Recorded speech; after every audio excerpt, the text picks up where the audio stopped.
آپ کا سلسلہ نسب، بس بات آگے بڑھاتے ہیں کہ آپ کا سلسلہ پاک ہے تو شیخ عبد القادر جیلانی رضی اللہ تعالیٰ عنہ سے ہوتا ہوا امام حسن علیہ السلام تک ایسے ہی بالکل ایسے کتنے واسطے بنتے ہیں؟ 31 واسطے بنتے ہیں۔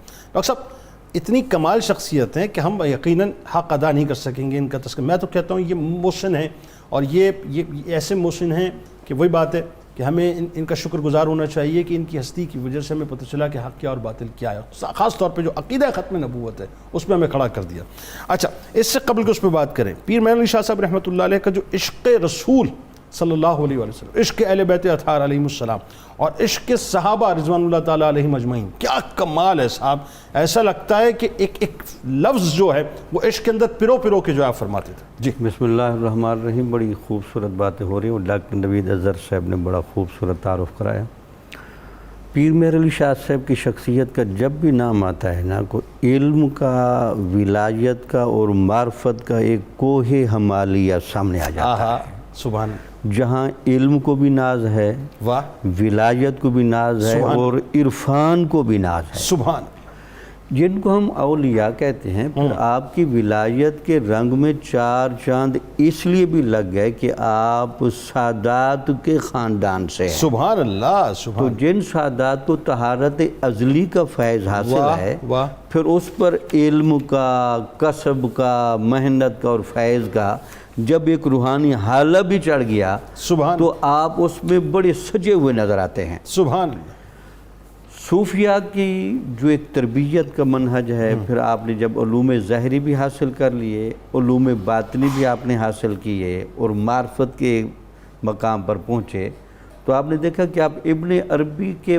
بہت بڑے شارح تھے، اور ابن عربی کے شارح ہونے کی وجہ سے علامہ اقبال جیسے مفکر اسلام اور مفکر پاکستان نے بھی آپ سے رجوع کیا۔ کیا کہنا، وہ باقاعدہ خطوط میں ملتے ہیں۔ کیا کہنا۔ اب پیر صاحب نے اپنے زمانے میں جب دیکھا جہاں افراط و تفرید کے بہت سارے معاملات چل رہے تھے، جن چیزوں کی آپ نے بڑی گہرائی سے نشاندہی کی، مذہب کو عام طور پر سطحی لیا جا رہا تھا، ایمان کے اندر جان نکال دی گئی تھی۔ اللہ، تو جس کو ہم عشق رسول کہتے ہیں، محبت دین کہتے ہیں، عشق الہی کہتے ہیں، یہ بنیادی طور پر دین کی جان ہے، اللہ، یہ دین کی روح ہے۔ اللہ، آپ نے عشق رسول کے سماع کو، ایسے موضوعات کو کتابوں کے ذریعے، اپنی صحبت کے ذریعے جس طرح پروان چڑھایا، تو میرے خیال ان کی کیفیات کو سمجھنے کے لیے اگر میں ان کی مشہور نعت کے چند شعر سنا لطفی آ جائے گا جی، سبحان اللہ، کہ اس کا رنگ کیا ہے، بتائیے۔ پیر صاحب کی ہجر و فراق کی ذرا کیفیت دیکھیں۔ بتائیے۔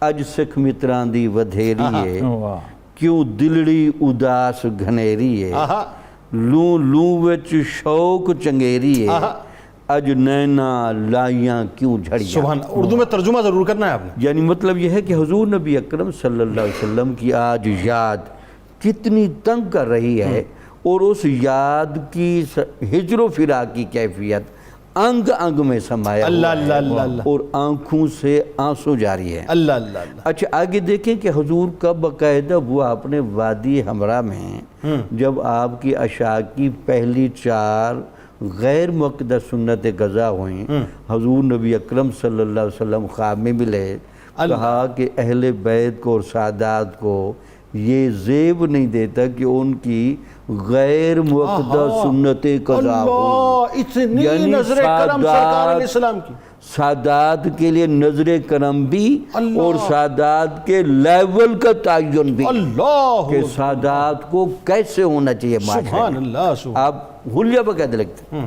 مکھ چند بدر شاشانی ہے، متھے چمکے لاٹ نورانی ہے، سبحان اللہ، کالی زلف دے اکھ مستانی ہے، سبحان اللہ، مخمور اکھی ہن مد بھری، سبحان، ایسا لگ رہا ہے جیسے زیارت فرما رہے ہیں، زیارت فرما رہے ہیں۔ وہی جو منظر آپ نے دیکھا تھا، بتائیے بتائیے۔